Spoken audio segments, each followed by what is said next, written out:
where the mind is without fear and the head is held high, where knowledge is free.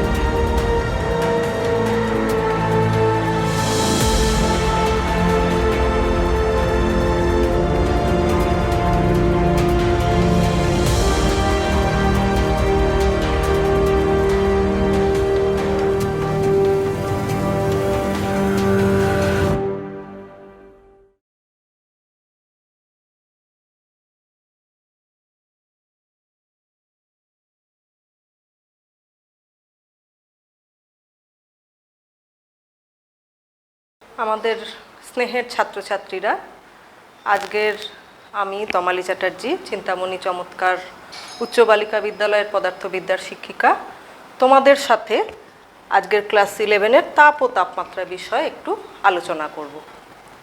তো তাপ ও তাপমাত্রা বিষয়ে আলোচনা করবার আগে একটু পুরনো গল্পতে আমরা ফিরে যাই। কেমন?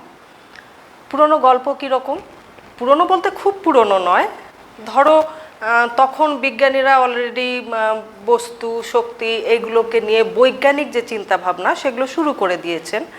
সেই রকম অবস্থায় তাপ সম্পর্কে কী ধারণা প্রচলিত ছিল? তখন তাপ সম্পর্কে কেমন ধারণা ছিল জানো তো? মনে করা যাক যে একটা গরম জলের বাটি রয়েছে, খুব গরম, কেমন, তার মধ্যে একটা লোহার বল ডোবানো হলো। তো তাহলে পরে কি হবে? লোহার বলটা গরম হয়ে যাবে, কেমন? তো তখন যারা বিজ্ঞানী, তাদের অনেকের কি ধারণা ছিল যে না, এই সময়টাতে আমরা গরম জলের মধ্যে যখন লোহার বলটাকে ডোবাচ্ছি, তখন এই গরম জল থেকে ক্যালোরি নামে এক ধরনের কণা এই বলটার মধ্যে ঢুকে যাচ্ছে, যার ফলে কি হচ্ছে, এই জলটা ঠান্ডা হয়ে যাচ্ছে আর বলটা গরম হয়ে যাচ্ছে। এইটাকে বলা হতো ক্যালোরিক মতবাদ। কিন্তু কিছু বিজ্ঞানীর আবার এটা পছন্দ হলো না। তারা বললেন, কোথায় ঢুকছে? কিছু তো দেখতে পাচ্ছি না, এখান থেকে কোন কণা এখানে ঢুকলো? তো তখন প্রথম দলের বিজ্ঞানীরা বললেন যে না, এই কণাটাকে দেখা যায় না, এটা অদৃশ্য।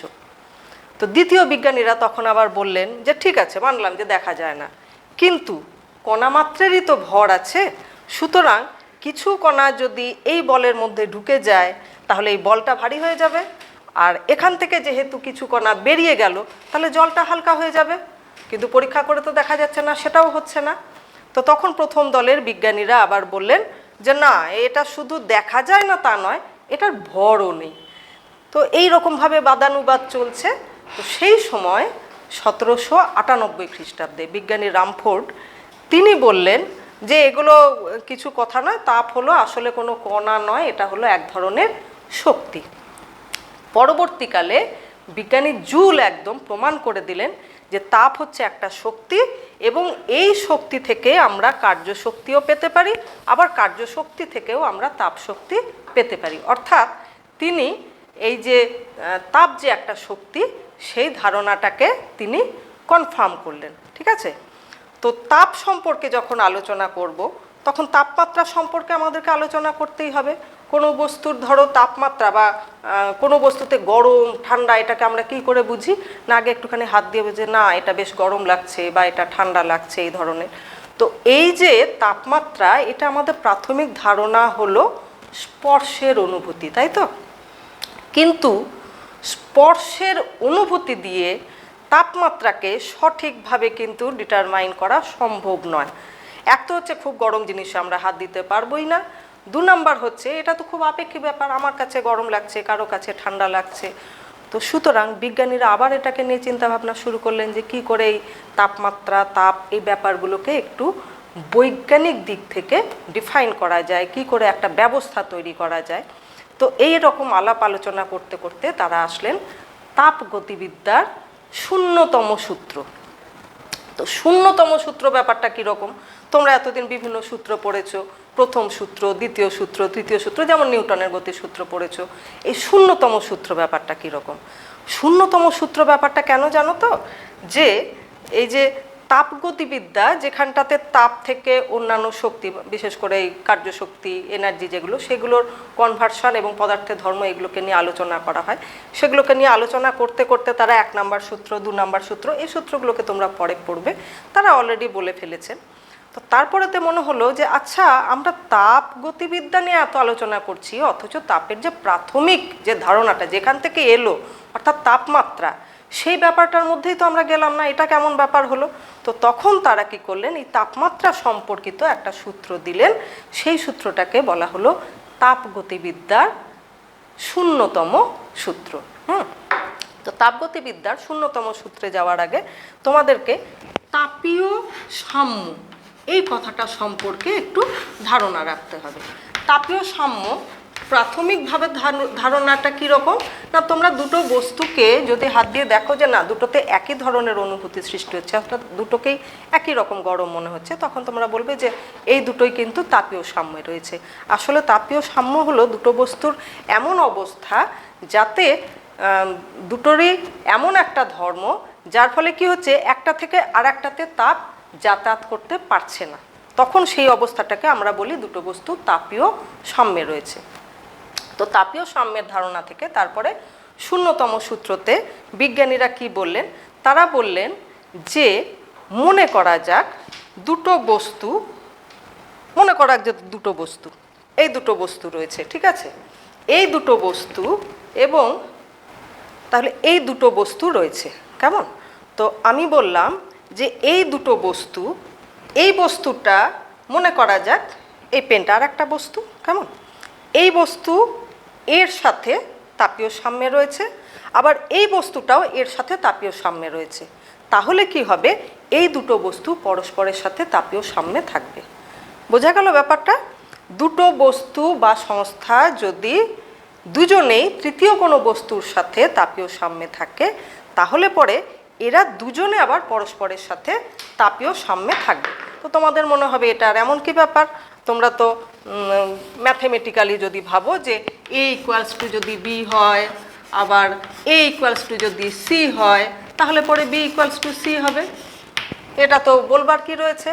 কিন্তু বলার রয়েছে, সমস্ত ধর্মের ক্ষেত্রে কিন্তু এই ব্যাপারটা হয় না।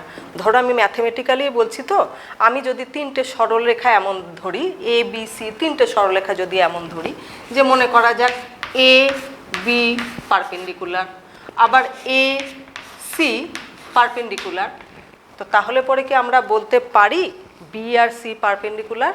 আমরা কিন্তু বলতে পারি না। কেমন? আমি জাস্ট তোমাদেরকে এইরকম দেখো, এ একটা সরলরেখা, এ একটা সরলরেখা যে বি এর সঙ্গে পারপেন্ডিকুলার, আবার এ একটা সরলরেখা যে সি এর সঙ্গে পারপেন্ডিকুলার। তার মানে কিন্তু বি আর সি পরস্পরের পারপেন্ডিকুলার বা পরস্পরের লম্ব নয়। আবার হতেও পারে, মানে এই ক্ষেত্রে যেমন এই সূত্রটা খাটলো না, আবার এমনটা যদি হয় 3টে সরলরেখা পরস্পর সমান্তরাল, সেক্ষেত্রে কিন্তু এই ব্যাপারটা হতে পারে যে এ সরলরেখাটা বি এর সঙ্গে সমান্তরাল, আবার এই সরলরেখাটা সি এর সাথেও সমান্তরাল, তাহলে বি আর সি সমান্তরাল। তো তাহলে মোট কথা আমরা এই যে 0তম সূত্র, সেখানটাতে আমরা কিন্তু এই তাপীয় সাম্য এবং তাপমাত্রা সম্পর্কে একটা ধারণা পেয়ে গেলাম। তাহলে এই সূত্র থেকে আমরা বলতে পারি, তাপমাত্রা একটা সংজ্ঞা দিতে পারি যে তাপমাত্রা হলো বস্তুর এমন একটা ধর্ম, যে ধর্মটা যদি দুটো বস্তুর মধ্যে সমান থাকে, তাহলে পরে তাদের মধ্যে তাপের আদান প্রদান হবে না। কেমন? তোমরা ছোট থেকে কিন্তু পড়েছো যে দুটো বস্তুর তাপমাত্রা যদি সমান হয়, তাহলে পরে তাদের মধ্যে আর তাপের আদান প্রদান থাকে না। তো তাহলে তাপমাত্রার সংজ্ঞা থেকে এরপরে আমরা আসব তাপের সংজ্ঞায়। কেমন? তাহলে পরে তাপমাত্রার আমরা একটা সংজ্ঞা পেয়ে গেলাম। আরও অনেকভাবে আমরা বলতে পারি যে তাপমাত্রা পদার্থের এমন একটি ধর্ম যার সমতা দুটো বস্তুর মধ্যে তাপীয় সাম্য নির্দেশ করে। এখান থেকে আমরা তাপের সংজ্ঞা কী করে পাবো না, যদি দুটো বস্তুর মধ্যে শুধুমাত্র তাপমাত্রার পার্থক্যের জন্য যে শক্তি একটা বস্তু থেকে আর একটা শক্তিতে প্রবাহিত হচ্ছে, তাকেই তাপ শক্তি বলে। আবার আরেকবার রিপিট করছি, শুধুমাত্র তাপমাত্রার পার্থক্যের জন্য এক বস্তু থেকে আরেক বস্তুতে যে শক্তি প্রবাহিত হয়। অ্যাকচুয়ালি তাপ শক্তি ব্যাপারটাই হলো পদার্থের আভ্যন্তরীণ শক্তি যখন প্রবহমান হয়, অর্থাৎ একটা থেকে আরেকটাতে যায়, তখন তাকে আমরা তাপ শক্তি বলছি। আচ্ছা, এখানটাতে একটা কথা আমি বললাম, সেটা হচ্ছে শুধুমাত্র তাপমাত্রার পার্থক্যের জন্য। আমি শুধু এই কথাটাকে লিখছি, পুরো কথাটাকে লিখছি না, শুধুমাত্র তাপমাত্রার পার্থক্যের জন্য। কেন বলা হলো এই কথাটাকে? কারণটা হচ্ছে যে যদি অন্য কোনো ধর্মের পার্থক্য থাকে তাহলে পরে কিন্তু অন্য শক্তিও যেতে পারে। যেমন ধরো দুটো বস্তুর মধ্যে যদি চাপের পার্থক্য থাকে বা সংস্থার মধ্যে যদি চাপের পার্থক্য থাকে তাহলে পরে যান্ত্রিক শক্তিও প্রবাহিত হতে পারে। তাই জন্য তাপ শক্তির সংজ্ঞাতে বলা হচ্ছে যে শুধুমাত্র তাপমাত্রার পার্থক্যের জন্য যখন এক বস্তু থেকে আর এক বস্তুতে শক্তি সঞ্চারিত হচ্ছে তখন সেটাকে আমরা বলছি তাপ শক্তি। এবং তাপ শক্তির এই সংজ্ঞা থেকে আমরা কিন্তু বেসিক জিনিসটা বুঝে গেলাম যে তাপমাত্রাই হচ্ছে বস্তুর ধর্ম, তাপ নয়। ছোটবেলাতে আরও কিছু জিনিস তোমরা পড়েছিলে, সেগুলোকে একবার মনে করে দেখো যে তাপ কোন বস্তু থেকে কোন বস্তুতে প্রবাহিত হবে না, শুধুমাত্র উচ্চ তাপমাত্রা থেকে নিম্ন তাপমাত্রাতে প্রবাহিত হবে। কোনো বস্তুর মধ্যে যত ইচ্ছা বড়, যতই বেশি তাপ থাকুক না কেন, তার তাপমাত্রা যদি কম হয় তাহলে পরেও কিন্তু তাপের প্রবাহ হবে না। সেই জলতলের সঙ্গে যে জলের পরিমাণের একটা সম্পর্ক ছিল, যে এখান থেকে জল সব সময়, মনে করা যাক এখানটাতে একটা জল দিয়েই আমি আগে তোমাদেরকে বোঝাচ্ছি, যে জল যেমন এখানটাতে কতটা জল রয়েছে আর এখানে কতটা জল রয়েছে তার উপরে নির্ভর করে না, সব সময় উঁচু থেকে নিচুতে জল আসে, তাই না? অর্থাৎ উচ্চ জলতল থেকে নিম্ন জলতলের দিকে যেমন জল প্রবাহিত হয়, সেই রকম উচ্চ তাপমাত্রা থেকে নিম্ন তাপমাত্রার দিকে তাপ প্রবাহিত হবে। তাহলে এতক্ষণ আমরা তাপ ও তাপমাত্রা এগুলোর ধারণা আমরা পেয়ে গেলাম। তো এখন এগুলোকে মাপবার জন্য কিছু ব্যবস্থা। তাপমাত্রা মাপার জন্য যে যন্ত্র ব্যবহার করা হয় সেটার নাম তোমরা জানো, সেটার নাম হচ্ছে থার্মোমিটার। কেমন? তাপমাত্রা মাপার জন্য ব্যবহার করা হচ্ছে থার্মোমিটার। থার্মোমিটারে বিভিন্ন বস্তুর বিভিন্ন ধর্ম ব্যবহার করে কিন্তু তাপমাত্রা আমরা মাপতে পারি। যেমন ধরো উষ্ণতা বাড়লে পরে, অর্থাৎ তাপমাত্রা বাড়লে পরে পদার্থের আয়তন বাড়ে, হ্যাঁ, সেই ধর্মের ওপর নির্ভর করে তৈরি করা হচ্ছে পারদ থার্মোমিটার বা অ্যালকোহল থার্মোমিটার, পারদ থার্মোমিটার বা অ্যালকোহল থার্মোমিটার। সেই থার্মোমিটারগুলোতে কি করা হয়?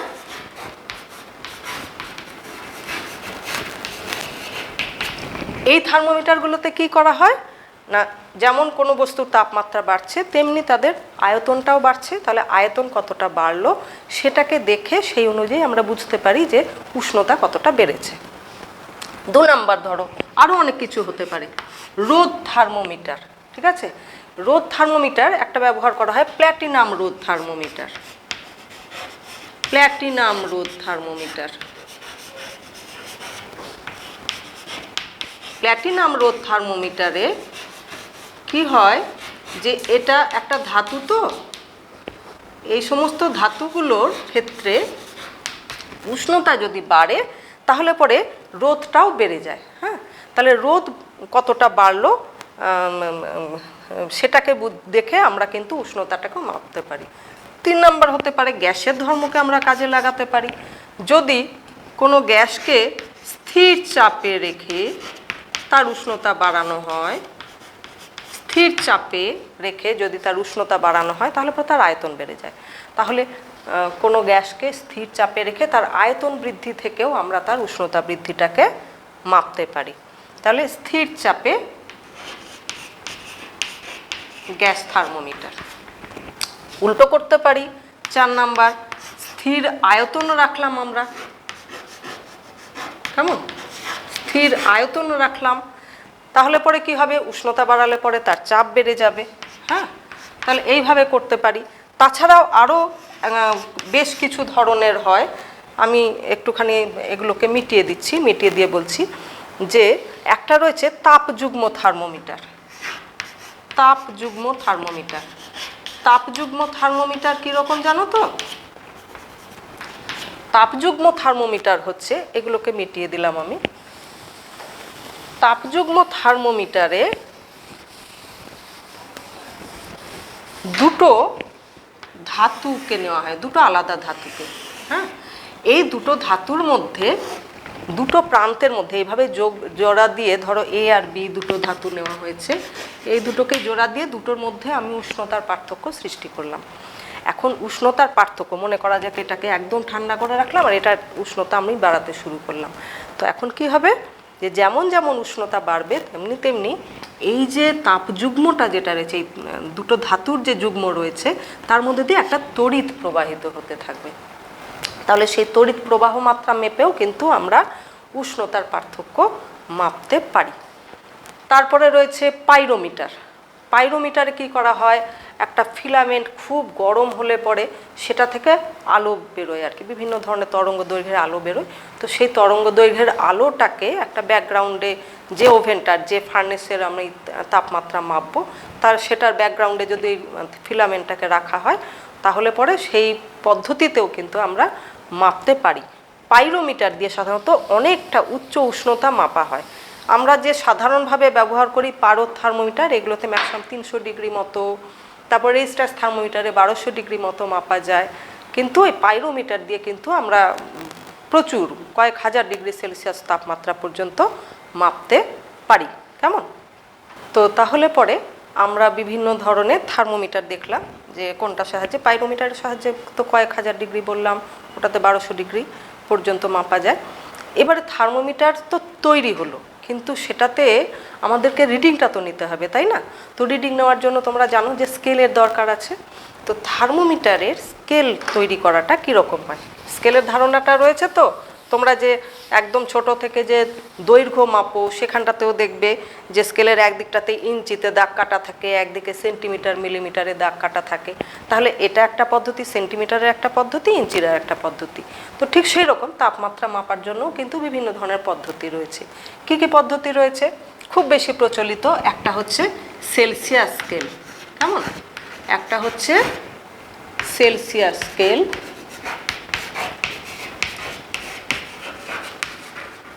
একটা হচ্ছে ফারেনহাইট স্কেল,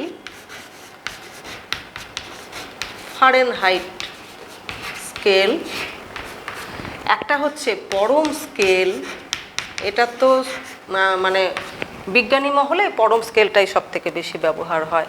একটা হতে পারে রেমার স্কেল। তাছাড়াও কিন্তু অনেক ধরনের স্কেল রয়েছে, তবে সব থেকে বেশি ওই যে বললাম বিজ্ঞানী মহলে পরম স্কেল, আর আমরা সাধারণত সেলসিয়াস এবং ফারেনহাইট স্কেলটাতেই ব্যবহার করি। তো এই যে স্কেলগুলো, এই স্কেলগুলোতে দাগ কাটার জন্য আমরা কোনটাকে 0 ডিগ্রি বলবো, কোনটাকে 5 ডিগ্রি বলবো, সেটাকে বলবার জন্য কিছু পদ্ধতি দরকার। তো কতগুলো আমরা স্থিরাঙ্ক ঠিক করি। স্থিরাঙ্ক কীরকম না, স্থিরাঙ্ক হচ্ছে নির্দিষ্ট কিছু তাপমাত্রা যার সাপেক্ষে আমরা অন্যান্য দাগগুলোকে কাটবো। হ্যাঁ, একটা প্রমাণ তাপমাত্রা, সেগুলো হচ্ছে স্থিরাঙ্ক। তো সাধারণত নিম্ন স্থিরাঙ্ক হিসাবে কোনটাকে ঠিক করা হয় না, গলন্ত বরফের তাপমাত্রা, সেটাকে বলা হচ্ছে নিম্ন স্থিরাঙ্ক। আর উচ্চ স্থিরাঙ্ক কাকে বলা হয়, যে তাপমাত্রায় ওই বিশুদ্ধ জল বাষ্পে পরিণত হয় সেই তাপমাত্রাটাকে বলা হচ্ছে ঊর্ধ্ব স্থিরাঙ্ক। তো একটা থার্মোমিটার নিয়ে, কতগুলো আমি থার্মোমিটার নিলাম, একসঙ্গে তৈরি করলাম, তৈরি করে নিয়ে এইভাবে তাদেরকে আমি গলন্ত বরফের মধ্যে ঢোকালাম, ঢুকিয়ে আমি বিভিন্ন পদ্ধতিতে মনে করা যাক দাগ কাটছি। এটাকে আমি সেলসিয়াস স্কেলে দাগ কাটবো।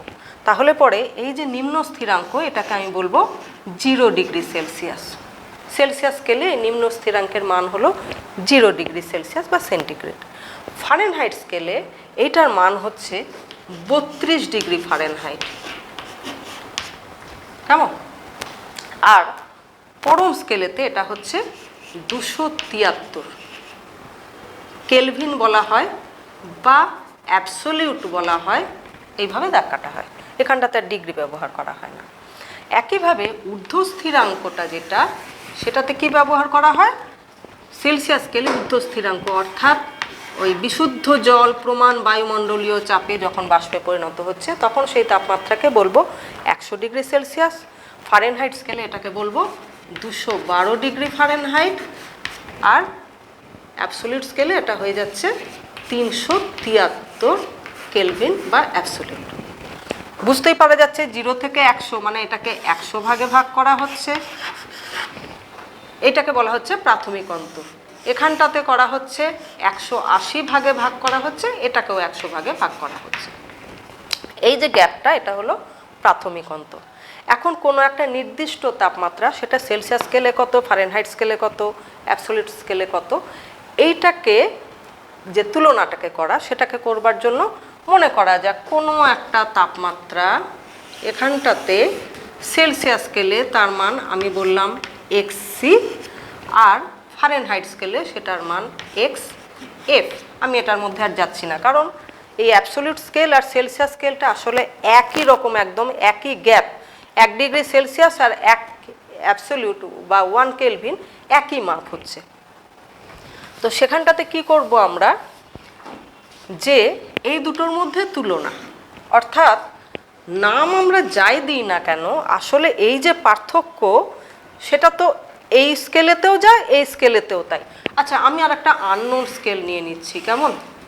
কেন নিয়ে নিচ্ছি? কারণ তোমাদের না কতগুলো অঙ্ক করতে হবে, সেই অঙ্কগুলোতে এই ফর্মুলাটা তোমাদের খুব কাজে লাগবে।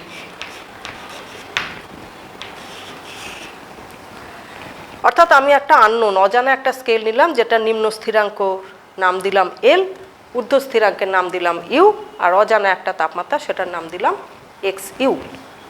তাহলে এখানে কি হবে, এক্স সি মাইনাস 0 বাই এই যে ডিফারেন্সটা 100 minus 0 equals to X F minus 32 by 212 minus 32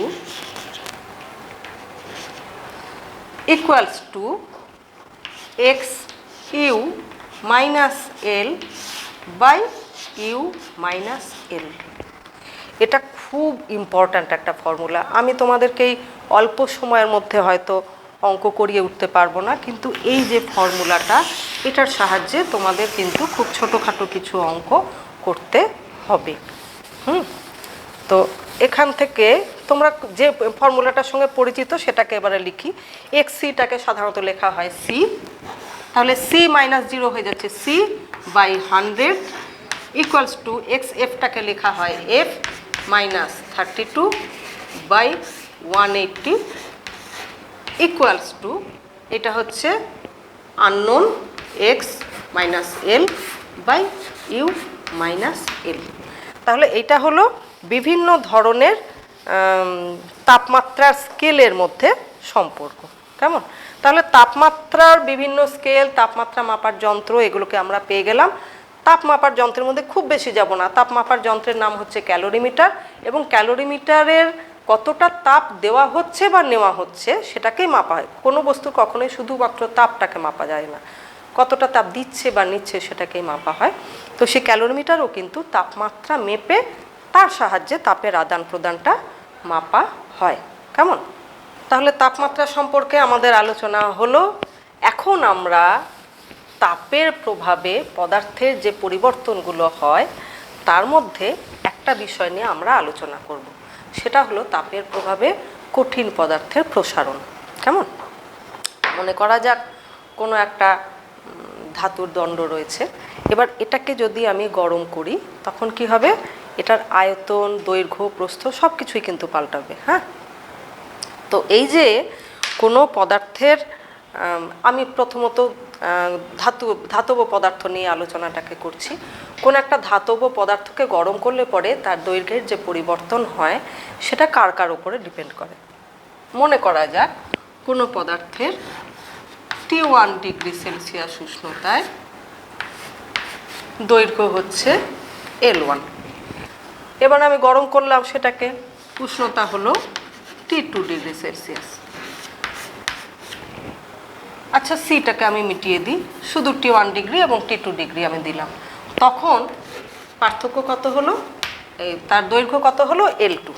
তাহলে তার এই যে পদার্থটার, এটার দৈর্ঘ্যের পরিবর্তন কত হলো না, L2 মাইনাস L1। এই যে দৈর্ঘ্যের পরিবর্তন, এটা কার কার উপরে ডিপেন্ড করে?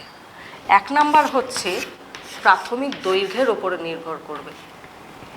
অর্থাৎ আমি এইটুকু একটা দণ্ড নিয়েছি, সেটা যতটা বাড়বে, আর আমি যদি অনেক বড় একটা দণ্ড নিই, একটা যদি রড নিই, সেটা নিশ্চয়ই আরও বেশি বাড়বে। সুতরাং প্রাথমিক দৈর্ঘ্য যত বেশি হবে, দৈর্ঘ্যের পরিবর্তনও তত বেশি হবে।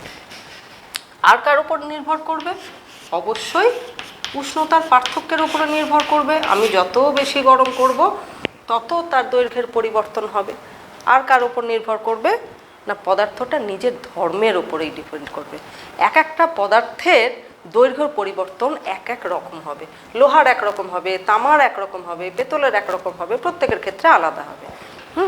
তো তাহলে পরে সেখান থেকে আমরা কি পেয়ে যাচ্ছি? না, L2 minus L1 proportional to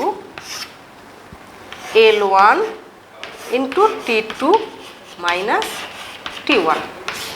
ঠিক আছে? তোমরা জানো যে এই প্রপোর্শনালিটি সমানুপাতের সূত্র অনুযায়ী এই দুটোর সঙ্গে যেহেতু সমানুপাতে রয়েছে, তাহলে দুটোকে একসঙ্গে করলে পরে এদের গুণফলের সঙ্গে সমানুপাতে থাকবে। তাহলে এখান থেকে আমরা পেলাম যে L2 minus L1 equals to alpha into L1 T2 minus T1। আলফাটা কি? আলফাটা হলো সমানুপাত ধ্রুবক।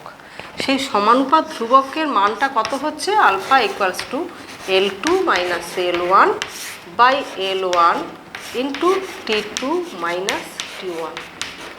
এই আলফা, এই যে সমানুপাত ধ্রুবক, এইটাকে বলা হচ্ছে দৈর্ঘ্য প্রসারণ গুণাঙ্ক বা রৈখিক প্রসারণ গুণাঙ্ক।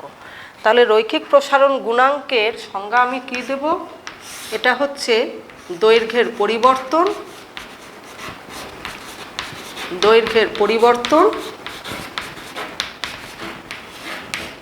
বাই প্রাথমিক দৈর্ঘ্য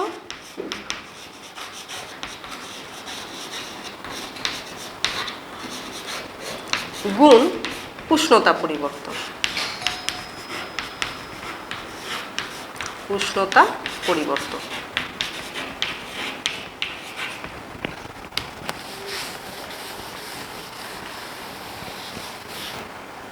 তো দেখো, আলফা ইকুয়ালস টু আমরা পেলাম দৈর্ঘ্যের পরিবর্তন বাই প্রাথমিক দৈর্ঘ্য গুণ উষ্ণতা পরিবর্তন। তো এখান থেকে আমরা আলফার সংজ্ঞাটা কিভাবে দেব? যদি প্রাথমিক দৈর্ঘ্যটাকে আমরা 1 ধরি, অর্থাৎ একক প্রাথমিক দৈর্ঘ্য, উষ্ণতার পরিবর্তনটাকেও যদি আমরা 1 ধরি, অর্থাৎ 1 ডিগ্রি উষ্ণতার পরিবর্তন, তাহলে আলফা অর্থাৎ দৈর্ঘ্য প্রসারণ গুণাঙ্ক সমান দৈর্ঘ্যের পরিবর্তন। অর্থাৎ একক দৈর্ঘ্যের কোনো ধাতব দণ্ডের উষ্ণতা যদি 1 ডিগ্রির পরিবর্তন করা হয়, তাহলে তার দৈর্ঘ্যের যা পরিবর্তন হয় তাকেই বলা হবে পদার্থটির দৈর্ঘ্য প্রসারণ গুণাঙ্ক বা রৈখিক প্রসারণ গুণাঙ্ক। কেমন? আরেকবার রিপিট করছি, একক দৈর্ঘ্যের কোনো পদার্থের উষ্ণতা 1 ডিগ্রির পরিবর্তন করা হলে পরে তার দৈর্ঘ্যের যে পরিবর্তন হয় তাকেই বলা হবে পদার্থটির রৈখিক প্রসারণ গুণাঙ্ক। আচ্ছা, এই ফর্মুলাটা থেকে আমি আর একটা ভালো জিনিস পাবো, সেটা হচ্ছে, আচ্ছা আমি এবারে কি করছি যে T2 minus T1 equals to, আমি T ধরে নিচ্ছি, T2 minus T1 equals two T, উষ্ণতার পরিবর্তন।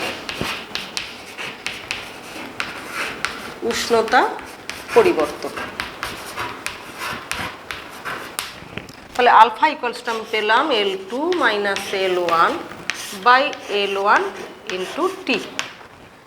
তাহলে L2 minus L1 equals to alpha L1 t, বজ্রগুণন করলাম।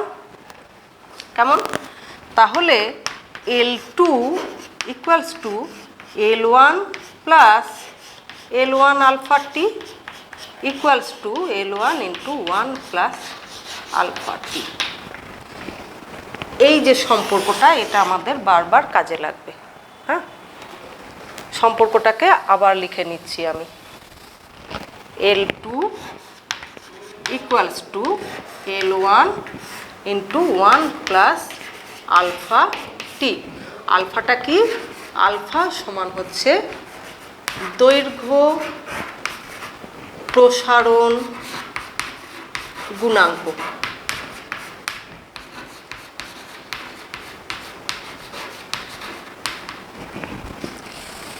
দৈর্ঘ্য প্রসারণ গুণাঙ্ক। তাহলে এইভাবে এই যে দৈর্ঘ্য প্রসারণটা পেলাম, এটা আমরা কখন বলতে পারছি না, যখন কোনো পদার্থ আমি নিচ্ছি যেটা মোটামুটি ধরো সরু একটা তারের আকারে রয়েছে বা এই ধরনের একটা রডের আকারে রয়েছে, তখন তার যদি আমি উষ্ণতা পরিবর্তন করি তখন সব থেকে বেশি যেটা ভিজিবল হয়, অর্থাৎ যেটাকে সব থেকে বেশি চোখে পড়ছে, সেটা হচ্ছে তার দৈর্ঘ্যের পরিবর্তন। সেক্ষেত্রে আমার দৈর্ঘ্য প্রসারণ গুণাঙ্কটা খুব ভাইটাল। এখন কোনো পদার্থ যদি একটা পাতের আকারে হয়, কেমন একটা সরু পাতের আকারে হয়, তো সেক্ষেত্রে কি হবে, উষ্ণতার পরিবর্তনের সঙ্গে সঙ্গে তার দৈর্ঘ্যও পাল্টাবে, আবার প্রস্থও পাল্টাবে, অর্থাৎ তার ক্ষেত্রফলও পাল্টাবে। তো সেক্ষেত্রেও কিন্তু আমরা পেয়ে যাব ক্ষেত্রফল প্রসারণ গুণাঙ্ক। ক্ষেত্রফল প্রসারণ গুণাঙ্ক বিটা দিয়ে ডিনোট করা হয়। কেমন, এখানটাতে যেমন আলফা বললাম, এখানটাতে হচ্ছে বিটা। একইভাবে ক্ষেত্রফল প্রসারণ গুণাঙ্ক কাকে বলবো না, যদি T1 ডিগ্রিতে ক্ষেত্রফল হয় S1, T2 ডিগ্রিতে ক্ষেত্রফল হয় S2, তাহলে পরে এই যে আমি যখনই উষ্ণতার পার্থক্য করলাম সেটা কার কার উপরে ডিপেন্ড করবে, S2 minus S1 equals to beta into S1 into T2 minus T1, একদম আগের মতো। অর্থাৎ ক্ষেত্রফলের যা পরিবর্তন সেটা কার কার উপরে নির্ভর করছে না, প্রাথমিক ক্ষেত্রফল এবং উষ্ণতার পরিবর্তনের উপর নির্ভর করছে, এবং বিটা হলো সমানুপাত ধ্রুবক, যেটাকে আমরা বলছি ক্ষেত্রফল প্রসারণ গুণাঙ্ক। বিটা ইকুয়ালস টু ক্ষেত্রফল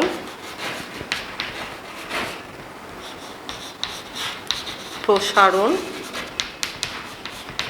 গুণাঙ্ক।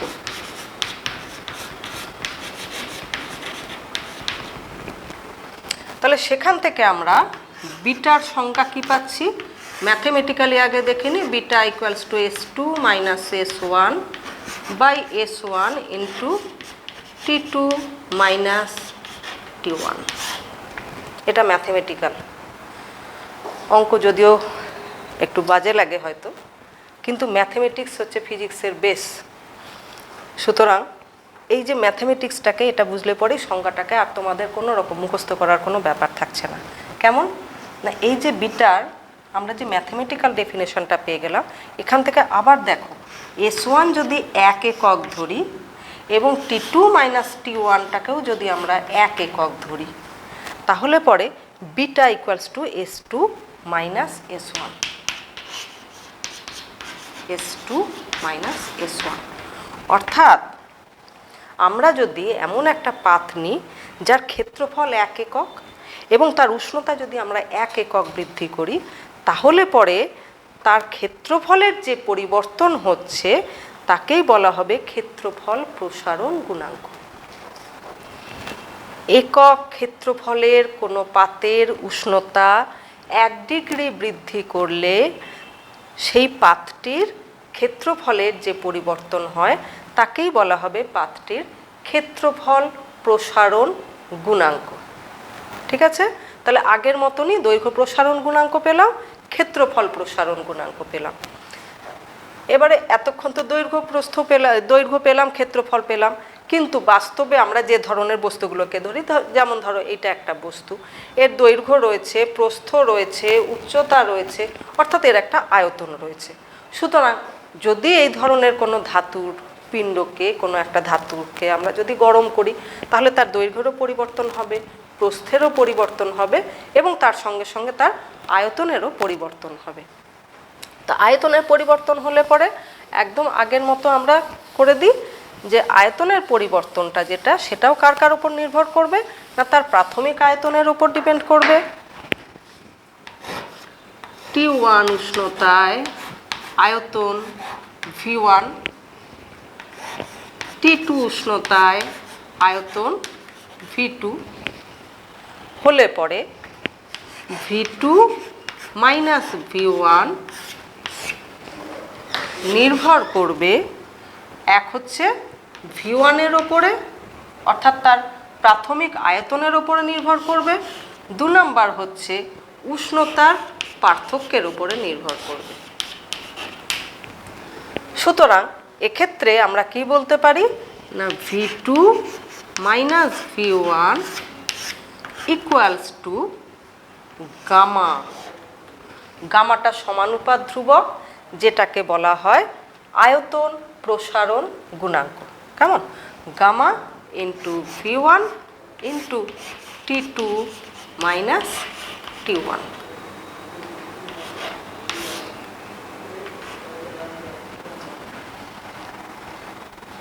আয়তনের পরিবর্তন সমান আয়তন প্রসারণ গুণাঙ্ক গুণ প্রাথমিক আয়তন গুণ উষ্ণতার পরিবর্তন। তাহলে একইভাবে আমরা গামার সংজ্ঞাতে চলে আসছি।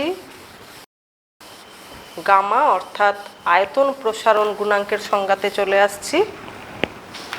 আয়তন প্রসারণ গুণাঙ্ক সমান V2 minus V1 by V1 into T2 minus T1। তাহলে গামা কাকে বলবো? আগের মতো চলে এসো। একই, যেমন দৈর্ঘ্য প্রসারণ গুণাঙ্ক, ক্ষেত্রফল প্রসারণ গুণাঙ্ক, তেমনি আয়তন প্রসারণ গুণাঙ্ক। এই আয়তন প্রসারণ গুণাঙ্কের সংজ্ঞাতেও আগের মতন V1টাকে 1 ধরলাম, T2 মাইনাস T1টাকে 1 ধরলাম। অর্থাৎ এমন একটা বস্তু যার একক আয়তন নিয়েছি এবং তার উষ্ণতা 1 ডিগ্রি বাড়িয়েছি, তাহলে পরে তার আয়তন যতটা বৃদ্ধি পাবে তাকেই আমরা বলবো আয়তন প্রসারণ গুণাঙ্ক। একক আয়তন কোনো পদার্থের উষ্ণতা 1 ডিগ্রি বৃদ্ধি করলে তার আয়তনের যে পরিবর্তন হয় তাকে বলা হবে আয়তন প্রসারণ গুণাঙ্ক। গামা ইকুয়ালস টু আয়তন প্রসারণ গুণাঙ্ক।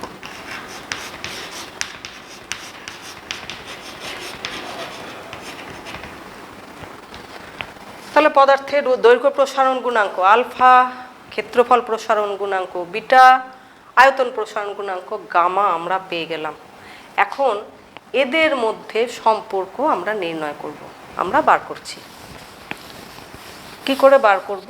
মনে করা যাক যে আমি একটা বর্গাকার পাত নিয়েছি, এইরকম একটা বর্গাকার পাত নিয়েছি, ঠিক আছে?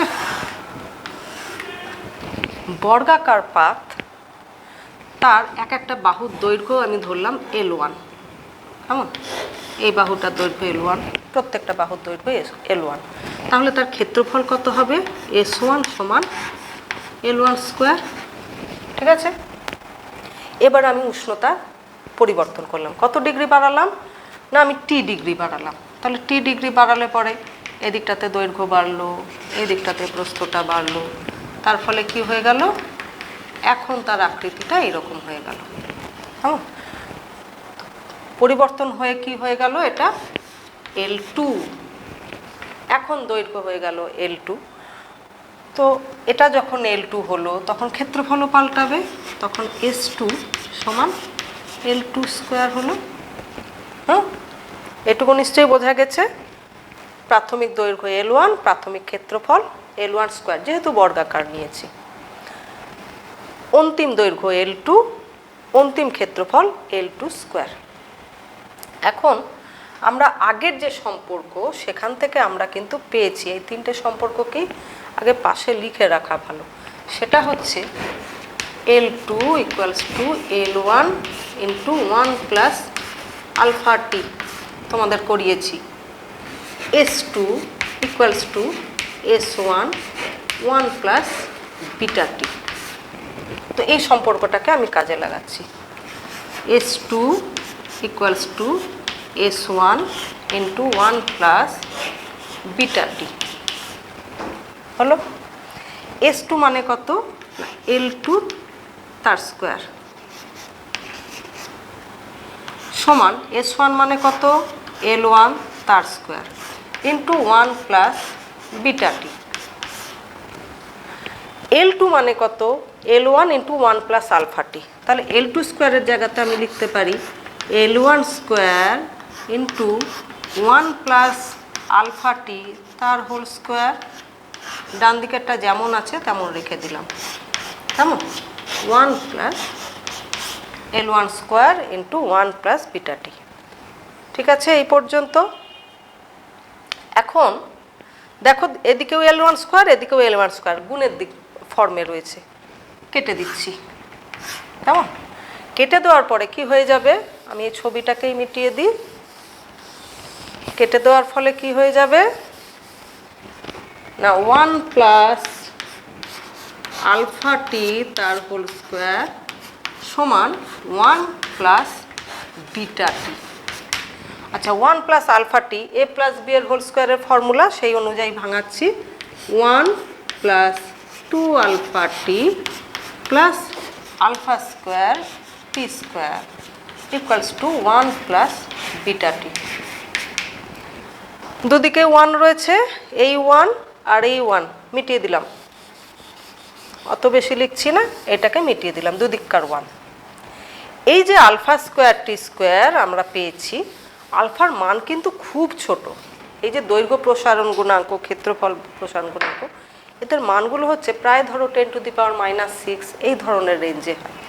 তো তাহলে পরে আলফা তার আবার স্কোয়ার, তাহলে এটার মানটা খুবই ছোট হচ্ছে, তাই জন্য এইটাকে আমরা নেগলেক্ট করছি, প্রায় শূন্য ধরে নিচ্ছি। তাহলে আমরা কি পেয়ে যাব সেক্ষেত্রে, 2 alpha t equals to beta t. আবার দুদিকে টি টি মিটিয়ে দিলাম, এটা টি, তাহলে বিটা ইকুয়ালস টু 2 আলফা। অর্থাৎ দৈর্ঘ্য প্রসারণ গুণাঙ্ক এবং ক্ষেত্রফল প্রসারণ গুণাঙ্কের মধ্যে আমরা একটা সম্পর্ক পেয়ে গেলাম, সেটা হচ্ছে alpha equals to beta by 2। Alpha equals to beta by 2, এই সম্পর্ক আমরা একটা পেয়ে গেলাম। আমি এটাকে মিটিয়ে দিচ্ছি। এই সম্পর্কগুলোকে না আমরা ক্যালকুলাসের সাহায্যেও বার করতে পারি। আচ্ছা আমি এখানটাতে V2-র যে সম্পর্ক সেটাকেও লিখে রাখছি, V2 equals to V1 1 plus gamma T. ক্যালকুলাসের সাহায্যে কি করে বার করব, তোমরা সকলে ক্যালকুলাস শিখেছো কি না, অথবা কেউ শিখলেও শিখে থাকতে পারো। দেখো আমাদের এই যে আলফা বিটা গামা এগুলো সম্পর্কগুলোতেই মনে আছে তো, আলফা ইকুয়ালস টু কি না L2 minus L1 by L1 into T2 minus T1 equals to, আমি এটাকে লিখতে পারি না, দেখো L2 minus L1 by T2 minus T1, অর্থাৎ দৈর্ঘ্যের পরিবর্তন কার সাপেক্ষে না, তাপমাত্রার সাপেক্ষে। তাহলে এটাকে লেখা হয় দৈর্ঘ্যের পরিবর্তন তাপমাত্রার পরিবর্তনের সাপেক্ষে ইন্টু এই যে 1 বাই L1, এটাকে আমি লিখলাম 1 বাই L। তাহলে alpha equals to 1 by L into dL by dt. খুব সহজে এটাকে করে নেওয়া যায়। একইভাবে আমি লিখতে পারি আলফা ইকুয়ালস টু, যেমন পেলাম 1 by L into dL by dt, beta equals to লিখতে পারি 1 by S dS by dt. Gamma equals to কি লিখব, গামা ইকুয়ালস টু লিখব 1 by V into dV by dt. তোমাদেরকে আমি ক্লাসিক্যাল মানে সাধারণ যে অঙ্কের নিয়মে সেইটাকে আগে একবার প্রমাণ করে দেখালাম, alpha equals to beta by 2।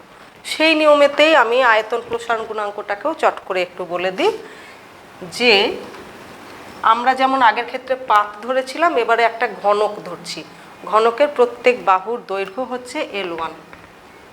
কেমন, বোর্ডটা ছোট হয়ে গেছে, আমি তোমাদেরকে শুধু একটু বুঝিয়ে দিচ্ছি। এই রকম একটা ঘনক নিয়েছি,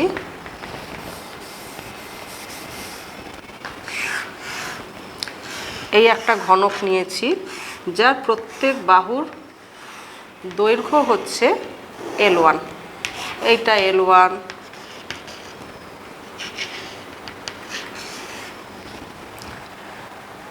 তো তাহলে পরে তার আয়তনটা কত হয়ে যাচ্ছে? V1 equals to L1 cube. তাহলে V1 equals to L1 cube. একইভাবে এটার উষ্ণতা বাড়ানো হলো, তার ফলে তার দৈর্ঘ্যের পরিবর্তন হবে। দৈর্ঘ্যের পরিবর্তন হয়ে হলো L2। কেমন? দৈর্ঘ্যের পরিবর্তন হলো L2 হয়ে গেল। তাহলে অন্তিম আয়তন ইকুয়ালস টু হয়ে গেল V2 equals to L2 cube. আগের মতনই করব আমরা। V2, এই ফর্মুলাটাকে ইউজ করছি এবারে। V2 equals to V1 1 plus gamma t. এখন V2-র জায়গাতে আমি বসাবো L2 কিউব, V1-এর জায়গাতে বসাবো L1 কিউব 1 প্লাস গামা টি। আচ্ছা, L2 মানে হচ্ছে L1 ইন্টু 1 প্লাস আলফা টি, তাহলে L2 কিউব হয়ে গেল L1 cube 1 plus alpha t তার হোল কিউব। দুদিককার দেখে নাও, আশা করি দেখে নিতে পারছো। দুদিককার L1 কিউব আমি মিটিয়ে দিলাম, যেহেতু দুদিকেই রয়েছে। এখন 1 প্লাস আলফা টি তার হোল কিউব কত হবে? 1 plus 3 alpha t plus 3 alpha square t square plus alpha cube t cube equals to 1 plus gamma t. এখানটা তো 1 রয়েছে, এখানেও 1 রয়েছে, এই 1 দুটোকে মিটিয়ে দিলাম, অর্থাৎ ক্যান্সেল করে দিলাম। মিটিয়ে দিলাম মানে ক্যান্সেল করে দিলাম। আলফা খুব ছোট, তাই জন্য আলফা স্কোয়ার টি স্কোয়ার এবং আলফা কিউব টি কিউবকে নেগলেক্ট করা হচ্ছে, অর্থাৎ মানটাকে প্রায় শূন্যের দিকে ধরা হচ্ছে। সুতরাং এই দুটোকেও আমি সরিয়ে দিতে পারি। তাহলে কি থাকলো? 3 alpha t equals to gamma t. আবার একইভাবে এদিকেও টি এদিকেও টি, ক্যান্সেল করে দিলাম। তাহলে 3 আলফা ইকুয়ালস টু গামা বা alpha equals to gamma by 3। আমাদের একটা খুব ভাইটাল রিলেশন, খুব গুরুত্বপূর্ণ একটা সম্পর্ক আমরা প্রমাণ করে ফেললাম, অনেকটা করে ফেললাম। সমস্তটাকে মিটিয়ে দিচ্ছি আপাতত। সেটা হলো, এবারে এই সম্পর্কটাকে আমরা লিখে দিচ্ছি। সেই সম্পর্কটা হলো alpha equals to beta by 2 equals to gamma by 3। Alpha equals to beta by 2 equals to gamma by 3। তোমরা এই প্রসেসে করতে পারো।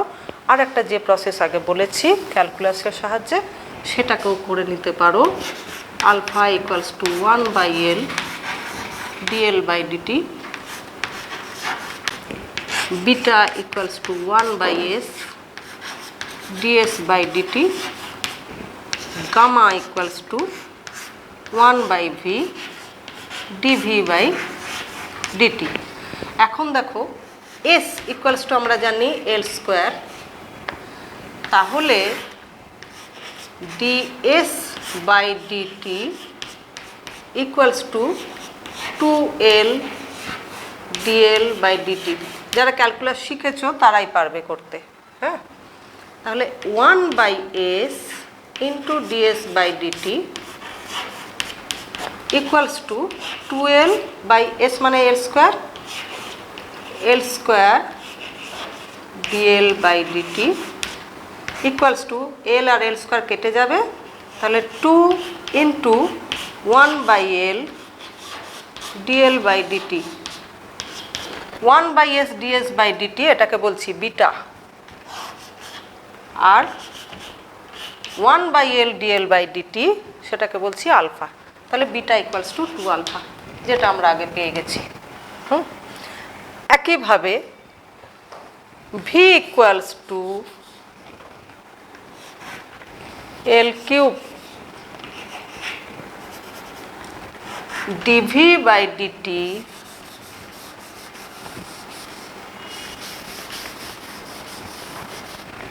equals to 3L square dl by dt 1 by v dv by dt equals to 3L square by v এর মানটাকে বসাচ্ছি L cube dl by dt equals to 3 into 1 by L dl by dt equals to 3 alpha আর 1 by v dv by dt সেটাকে আমরা বলেছি gamma. তাহলে gamma equals two 3 alpha, সেই সম্পর্কটাও আমরা কিন্তু ওখান থেকে পেয়ে গেলাম। অঙ্কটা একটু বেশি হয়ে গেল, কিন্তু কিছু করবার নেই। এই এখানটাতে তোমাদেরকে এই অঙ্কগুলোকে করতে হবে। এটা তো শুধুমাত্র ফর্মুলাগুলোকে প্রুফ করা হলো, কিন্তু এর পরেতে পরীক্ষার পারপাসে এখান থেকে তোমাদেরকে অনেক বেশি অঙ্ক করতে হবে। কিছু জিনিস তোমাদেরকে মনে করিয়ে দিই। হ্যাঁ, সেটা হচ্ছে আলফার সংজ্ঞাটা কি দেখো, alpha equals to L2 minus L1 by L1 into T2 minus T1। তাহলে এটার এককগুলো কি দাঁড়াবে দেখো, L2 মাইনাস L1 দৈর্ঘ্যের একক, L1টাও দৈর্ঘ্যের একক, তাহলে এগুলো কেটে যাবে, দৈর্ঘ্যের একক দৈর্ঘ্যের একক। থাকবে কে, শুধুমাত্র তাপমাত্রার একক। সুতরাং আলফা বলো বা বিটা বা গামা প্রত্যেকের একক হচ্ছে পার ডিগ্রি সেলসিয়াস বা পার ডিগ্রি ফারেনহাইট বা পার কেলভিন, এগুলো হবে। অর্থাৎ আলফা বিটা গামার মান এক একটা সিস্টেমে তাপমাত্রার এক একটা পদ্ধতিতে এক এক রকম হবে। তারা কিন্তু আদৌ দৈর্ঘ্যের যে সিস্টেম বা এগুলোর ওপরে আদৌ ডিপেন্ড করছে না, তারা নির্ভর করছে তাপমাত্রার এককগুলোর ওপরে। তোমরা তো জানো যে সি ইকুয়ালস টু যে 5/9 ইন্টু ফারেনহাইট স্কেলের যে তাপমাত্রার পার্থক্য, তাহলে সেই অনুযায়ী এখানটাতে পার্থক্যটা হবে। এখন এই যে তাপমাত্রার পার্থক্যে আমরা এত কিছু যে করলাম, তাপমাত্রার পার্থক্যে দৈর্ঘ্যের পরিবর্তন হচ্ছে, ক্ষেত্রফলের পরিবর্তন হচ্ছে, আয়তনের পরিবর্তন হচ্ছে, তো এটার ফলটা আমাদের কি হচ্ছে, ফলটা যেটা হচ্ছে, এগুলো তো আমরা বেশ কিছু জায়গাতে ব্যবহারও করছি, আবার বিভিন্ন জায়গাতে আমাদেরকে যথেষ্ট গণ্ডগোলও করছি, ডিস্টার্বও করছে। ব্যবহার কোথায় কোথায় আমরা করতে পারছি, ধরো গরুর, ছোট থেকে পড়েছো এটা তোমরা, গরুর গাড়ির চাকায় বের পরানো। গরুর গাড়ির চাকা সাধারণত কাঠের তৈরি হয়, এবড়ো খেবড়ো রাস্তাতে ভেঙে যেতে পারে, তো তার জন্য কি করা হয়, সেটাকে শক্তপোক্ত করবার জন্য উপর দিয়ে একটা লোহার বের পরানো হয়। এখন লোহার বের, এখানটাতে একটা কাঠের চাকা রয়েছে, তার উপর দিয়ে তুমি লোহার বের যদি পরাতে যাও, তাহলে লোহার বেরটাকে এটার থেকে বড় করে বানিয়ে পরাতে হবে, তো সেটা তো খুলে যাবে, তাই না? তো তাই জন্য কি করা হয়, লোহার বেরটাকে আগে গরম করে নেওয়া হয়। হ্যাঁ, লোহার বেরটাকে আগে গরম করে নিলে পরে সেটাই চাকাটার থেকে অনেকটা বড় হয়ে গেল, তখন সেই চাকাটার উপরে ঢুকিয়ে দেওয়া হলো। ঢুকিয়ে দিয়ে কি হয়ে গেল, ওটা যে ঠান্ডা হয়ে গেল, তখন তার আয়তন সংকোচন হয়ে গেল, আয়তন সংকোচন হয়ে কাঠের চাকার উপরে ভালো করে বসে গেল। আবার অসুবিধেগুলো কি কি হয়, এক নাম্বার দেখো, আমাদের এই যে ট্রেন চলে না, যে রেল যেটা থাকে, রেল কিন্তু কখনো টানা একদম লোহার পাত এই ধরনের বসানো থাকবে না। রেল দেখেছো তো, সেটাকে টানা বসানো থাকবে না। কেন বসানো থাকবে না, রেলের ওপর দিয়ে এই যে দুটো রেল আর কি রয়েছে, এটার উপর দিয়ে ট্রেন যখন চলছে তখন কি হবে, ট্রেনটা যখন চলছে তখন চাকার ঘষা লাগছে, তার ফলে এটা গরম হয়ে যাচ্ছে। তাছাড়াও গরমকালে তো এমনিতেই গরম হয়ে যাচ্ছে। এবারে তোমার যদি এটা টানা যদি থাকে, তখন কি হয়ে যাবে, এটা গরম হয়ে গিয়ে প্রসারিত হবে, প্রসারিত হওয়ার জায়গা পাবে না, তখন কি হয়ে যাবে, এরকম ঢেউ খেলানো হবে। তো ঢেউ খেলানো হলে পরে তার উপর দিয়ে কি আর ট্রেন যেতে পারবে, পারবে না, সেটা উল্টে পড়বে, তাই না? তো তাই জন্য কি করা হয়, এই রেলগুলো অর্থাৎ এই লাইনগুলোকে কিন্তু টানা খুব বেশি বড় করা হয় না, এইভাবে রাখা হয়, তাই না? মাঝখানটাতে একটা করে ফাঁক দেওয়া হয়। কেন ফাঁক দেওয়া হয়? না, যাতে গরম হলে পরে এই জায়গাগুলো বাড়ার একটা জায়গা পায়। হ্যাঁ, সেই জায়গাগুলোকে রিভেট করে দেওয়া হয়, অর্থাৎ ওই যে ফিশ প্লেট থাকে বলা হয় যেগুলো, সেই ফিশ প্লেট দিয়ে এখানটাতে গরম করে আটকে দেওয়া হয়। আরও কিছু ব্যবহার রয়েছে। এই যে ব্রিজ টিজগুলো যেগুলো তৈরি করা হয়, ব্রিজ যদি ধরো একটা ব্রিজ রয়েছে, ব্রিজ যদি পুরোটাকে কংক্রিটের করে দুদিকটাতে একদম আটকে দেওয়া হয়, তাহলে পরেও কিন্তু একই কেস হবে, যে এটা তো মেন কাঠামোটা তো লোহার, সেই লোহাগুলো বেড়ে যাবে, বেড়ে গিয়ে সেই লোহার ব্রিজটা এইভাবে বেঁকে যাবে, একদম এটা টিকতে পারবে না, অর্থাৎ ফাটল ধরে যাবে। তো তাই জন্য কি করা হয়, একটা দিকেতে গেঁথে দেওয়া হলো, একদম ভালো করে কংক্রিট দিয়ে গেঁথে দেওয়া হলো, আর একটা দিকে কি করা হয়, লোহার ভারী রোলার দিয়ে দেওয়া হয়। কেমন? অর্থাৎ চাকার মতো দিয়ে দেওয়া হয়। অ্যাকচুয়ালি মাটির ভেতরে সেটা গাঁথা থাকে, বাইরে থেকে তো আর দেখতে পাওয়া যায় না। এই রোলার একটা চাকার মতো দিয়ে দেওয়া হয়, যাতে এটা যদি তাপমাত্রা যখনই বাড়ে তখন এটারও প্রসারণ হবে, তখন এই চাকাটা সহ কিন্তু এটাকে ঠেলে আবার খানিকটা এগিয়ে যেতে পারে। কেমন? তাহলে পরে আরও কিছু কিছু আমরা ব্যবহার মনে করতে পারি।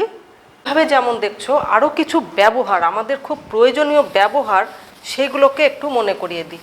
1 নম্বর ব্যবহার হচ্ছে থার্মোস্ট্যাট। থার্মোস্ট্যাট কীরকম না, তোমাদের ফ্রিজেতে, তারপরে এমনকি এসিতেও, তারপরে হিটারেতে দেখবে অটো কাট সিস্টেম থাকে। মানে তুমি ধরো হিটারেতে দেখবে কতগুলো দাগ কাটা থাকে না, এইটা হচ্ছে সুতি কাপড়ের জন্য, এটা লিনেন কাপড়ের জন্য। তো সেই টেম্পারেচারে পৌঁছানো মাত্রই কিন্তু হিটারটা অফ হয়ে যাবে। তো সেই অফ হওয়াটা কী করে হয়, অটো কাট সিস্টেমটা কী করে হয়? আমরা জানি যে বিভিন্ন ধাতুর প্রসারণ গুণাঙ্ক বিভিন্ন ধরনের হয়। কেমন? তো কি করা হয়, এখানটাতে দুটো ধাতুর পাত নেওয়া হলো, মনে করা যাক একটা হলো ইনভার, এইটা হলো ইনভার, আর এইটা হলো তামা বা পেতল মনে করল। এখন এই পেতলের প্রসারণ গুণাঙ্ক বেশি, ইনভারেরটা কম। এইটাকে নিয়ে একটা হিটার সার্কিটেতে আমি জয়েন করে রেখেছি, একটা হিটার সার্কিটে জয়েন করে রেখেছি। তো যখন এটার মধ্যে দিয়ে হিটারটাতে যখন গরম হচ্ছে, তখন কি হয়ে যাবে, পেতলটা যেহেতু বেশি গরম হয়ে যাচ্ছে, তো এটা না এই দিকটাতে বেরকে যাবে। দেখো আমরা যদি একটা বৃত্ত আঁকি, তাহলে বৃত্তটাতে কার ক্ষেত্রফলটা বেড়ে যাচ্ছে, বাইরেরটার ক্ষেত্রফলটা বেড়ে যাচ্ছে, নিচেরটা কম। তো সুতরাং ইনভারটা যেহেতু কম বাঁকছে, পেতলটা যেহেতু বেশি বাঁকছে, তাই জন্য পুরো সিস্টেমটা এইদিকে বেঁকে গেল। বেঁকে গিয়ে কী হয়ে যাচ্ছে, কাট হয়ে যাচ্ছে। এই যে মূল যে সার্কিটটা, সেটা থেকে আলাদা হয়ে গেল। যেই আলাদা হয়ে গেল তখন আর কারেন্ট যাবে না, তখন কি হয়ে যাবে, এটা অটো কাট হয়ে গেল। আবার খানিকক্ষণ পরে কি হয়ে যাবে, যেই ঠান্ডা হয়ে গেল তখন এটা আবার আগের অবস্থায় ফেরত আসবে, ফেরত এসে আবার কানেকশানটা হয়ে যাবে। একই প্রসেস তৈরি করা হয় ফায়ার অ্যালার্মেতে। ফায়ার অ্যালার্মেতে শুধু উল্টো করা হয়। ফায়ার অ্যালার্মেতে এই পেতলের দিকটাতে, এই পেতলের দিকটা এখানটাতে বেঁকে যাচ্ছে, বেঁকে গিয়ে এখানটাতে একটা অ্যালার্ম সিস্টেম থাকে, এখানটাতে একটা ধরো কলিং বেল টাইপের বা ঘন্টা এখানটাতে থাকছে, যাতে গরম হলে পরেই এটা বেঁকে গিয়ে এখানটাতে লেগে যায়, লেগে গিয়ে সেই অ্যালার্মটা বাজতে শুরু করে। অর্থাৎ বাড়িতে কোনো জায়গাতে যদি কোথাও গরম হয়ে যায়, খুব আগুন ধরে যায়, তখন এই সিস্টেমটা কিন্তু পুরোটা বেঁকে গিয়ে ওই কলিং বেলটা, অ্যালার্মটা যেটা, সেটাতে চাপ দেয়, তার ফলে অ্যালার্ম বাজতে শুরু করে দেয়। তাহলে এইভাবে আমরা তাপের প্রসারণকে বিভিন্ন কাজে আমরা লাগাতে পারি। আচ্ছা, এবারে আমরা চট করে চলে আসছি তরলের প্রসারণে। হ্যাঁ, কঠিন পদার্থের প্রসারণ হলো, এবারে তরল পদার্থের প্রসারণের বেলাতে কি হচ্ছে, তরল পদার্থের প্রসারণেতে একটা ব্যাপার রয়েছে, তরল কিন্তু, কঠিনকে তুমি শুধু লোহাটাকে গরম করতে পারছো, তরলকে কিন্তু শুধু ওটাকে গরম করা যাবে না, সবসময় একটা পাত্র লাগবে। পাত্র লাগার ফলটা কি হয়ে যাচ্ছে, যে যখন গরম করছি তখন তরলও গরম হচ্ছে, পাত্রটাও গরম হচ্ছে। মনে করা যাক যে আমি একটা পাত্রের মধ্যে খানিকটা তরল পদার্থ নিয়েছি, কেমন, আমি একটু ছোট করে বলে দিচ্ছি। এবারে এটাকে গরম করা হলো, ঠিক আছে, এটাকে গরম করা হলো। এটার আয়তন মনে করা যাক V1। তো তুমি খানিকক্ষণ পরে এটা যখন গরম হলো তখন দেখলে উষ্ণতা এটা পৌঁছেছে এখানটাতে, কেমন, এটা হচ্ছে V2 ড্যাশ। তো তাহলে পরে তোমার মনে হবে আয়তন প্রসারণ কত হলো না V2 ড্যাশ মাইনাস V1, কেমন। কিন্তু এটাকেও তো ভাবতে হবে যে আমি যখন গরম করেছি তখন পাত্রটাও তো আসলে বেড়েছে। পাত্রটা মনে করা যাক এইটুকুটা বেড়ে গেছে। আমি উল্টো দিকে আঁকলাম, বোঝানোর জন্যই আঁকলাম। তো এইটুকু আমি মনে করলাম V ড্যাশ। তো তাহলে পরে তরলের প্রকৃত প্রসারণ কত হয়েছে? তরলের প্রকৃত প্রসারণ হয়েছে,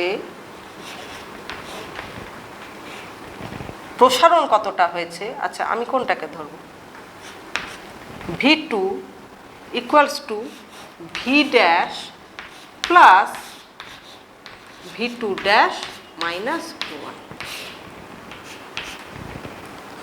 অর্থাৎ প্রকৃত প্রসারণটা যেটা V2 মাইনাস V1, প্রকৃত প্রসারণ সমান পাত্রের প্রসারণ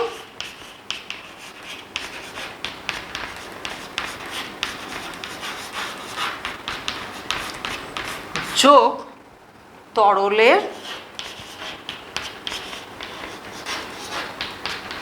আপাত প্রসারণ। ব্যাপারটা বোঝা গেল তো, যে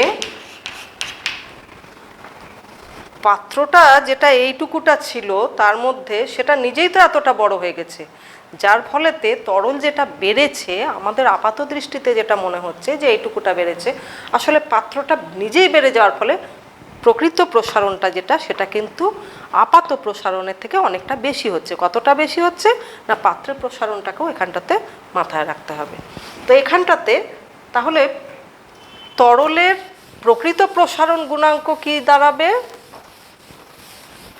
তরলের প্রকৃত প্রসারণ গুণাঙ্ক আমি ধরেই নিলাম যে পাত্রের আয়তন আর তরলের ইনিশিয়াল অর্থাৎ প্রাথমিক যে আয়তন দুটো একই ছিল। তাহলে প্রকৃত প্রসারণ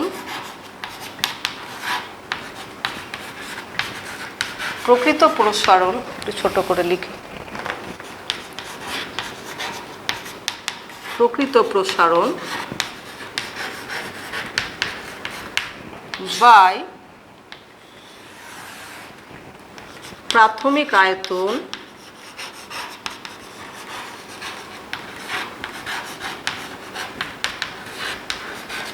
গুণ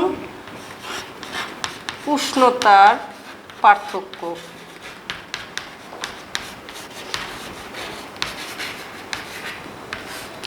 সমান পাত্রের প্রসারণ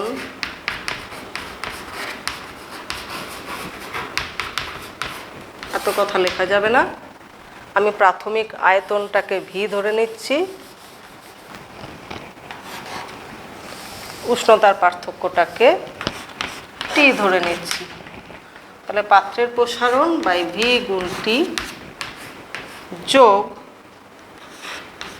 আপাত প্রসারণ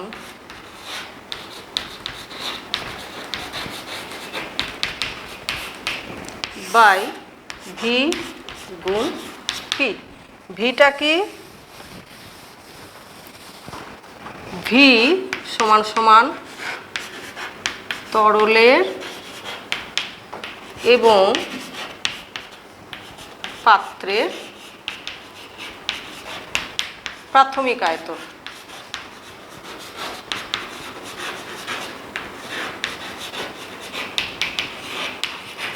আর T সমান উষ্ণতার পরিবর্তন।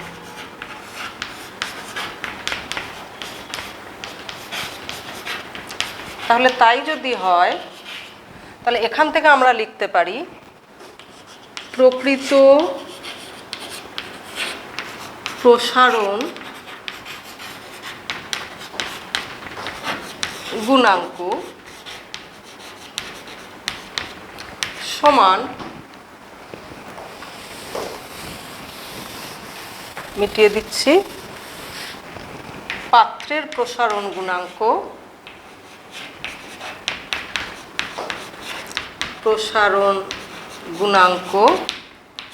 যোগ তরলের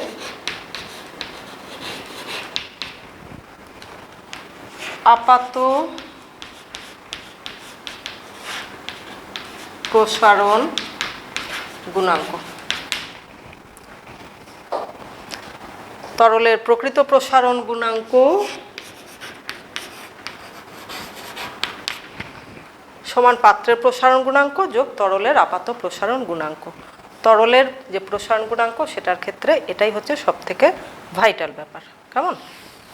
আচ্ছা, তরলের প্রসারণের ক্ষেত্রে যে কথাটাকে না বললেই নয় সেটা হচ্ছে জলের যে প্রসারণ হয়। সাধারণত দেখা যায় যে সমস্ত পদার্থের ক্ষেত্রেই তাপমাত্রা বাড়লে পরে তার আয়তনটা বেড়ে যায়, হ্যাঁ, কিন্তু জলের ক্ষেত্রে একটা বিশেষ ব্যাপার ঘটে। সেই বিশেষ ব্যাপারটা কীরকম জানো? যে জল তার তাপমাত্রাটাকে যদি 0 ডিগ্রি থেকে বাড়াতে শুরু করা যায় তখন কি হয়, অন্যান্য তরলের ক্ষেত্রে আয়তনটা বেড়ে যায়, তো এর ক্ষেত্রে কিন্তু আয়তনটা কমে যায়। অর্থাৎ আমি যদি এইভাবে বসাই, এদিকে আমি বসাচ্ছি তাপমাত্রা আর এদিকে আয়তন,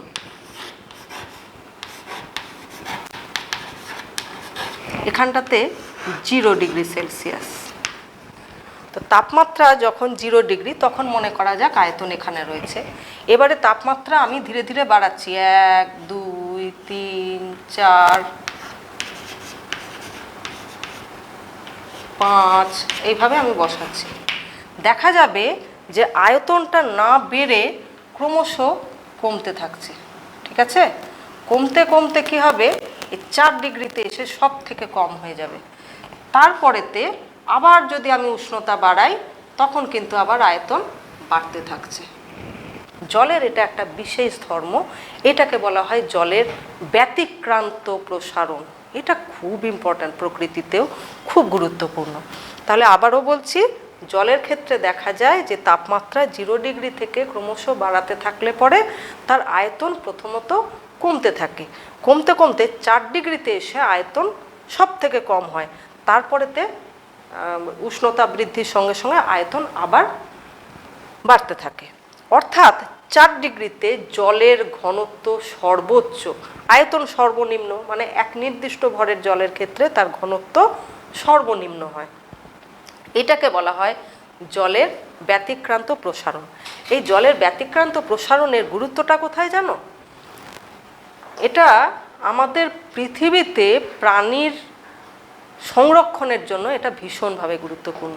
মনে করা যাক জলজ প্রাণী যারা রয়েছে, আমি এই গ্রাফটাকে মিটিয়ে দিচ্ছি। তো জলজ প্রাণী যারা রয়েছে তাদের ক্ষেত্রে কি হচ্ছে, শীতের দেশেতে টেম্পারেচার ক্রমশ কমতে থাকছে, খুব ঠান্ডা পড়েছে, টেম্পারেচার ক্রমশ কমছে। তো কমতে কমতে কি হয়ে গেল, জলের বেশ কতগুলো লেয়ার রয়েছে, হ্যাঁ, এতগুলো লেয়ার রয়েছে মনে করা যাক। তখন কি হয়ে যাবে, বাইরের টেম্পারেচার 5 ডিগ্রি 6 ডিগ্রি করতে করতে 4 ডিগ্রি হয়ে গেল, বাতাসের তাপমাত্রা কত, 4 ডিগ্রি। তাহলে জলের তাপমাত্রাটাও ধীরে ধীরে 4 ডিগ্রি হলো, অর্থাৎ পুরো জলটা এখন 4 ডিগ্রি হয়ে গেছে।